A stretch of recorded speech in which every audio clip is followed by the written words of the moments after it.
家有德國寶，生活冇煩惱。今次入伙專家帶大家嚟到柯士甸永發大廈嘅廚房設計。戶主前身嘅廚房設計都係揾我哋做嘅，一直都保養得好好。直到因為想全屋裝修，所以今次再揾返我哋。有興趣就要留意住我哋啦。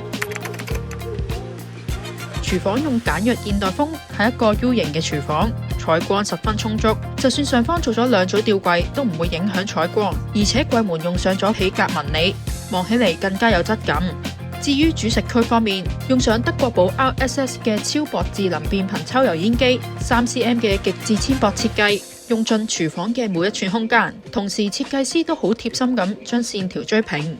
至於煮食爐方面，就用咗 GP15 嵌入式氣體煮食爐，有雙層中空聚火環，集中火力鎖住熱量唔流失，而且仲會去量度爐頭同埋抽油煙機之間嘅距離是否合格，確保當中嘅安全性。而下方更加有 SGV5220 嵌入式多功能氣炸蒸烤焗爐，可以幫中意下廚嘅夫婦成為萬用煮食嘅好幫手。去到洗滌區方面，星盤嘅設計係一個無縫盤，將盤同埋台面石形成一體，冇任何嘅縫隙，美觀之餘清理更加輕鬆。而地櫃更加加設咗拉籃同埋大量嘅櫃桶，提升儲物空間。如果想知道更加多家居上嘅建議或者設計，可以繼續留意住我哋嘅 channel， 又或者去我哋銅鑼灣、九龍灣、土瓜灣嘅德國寶陳列中心查詢更多。German Pool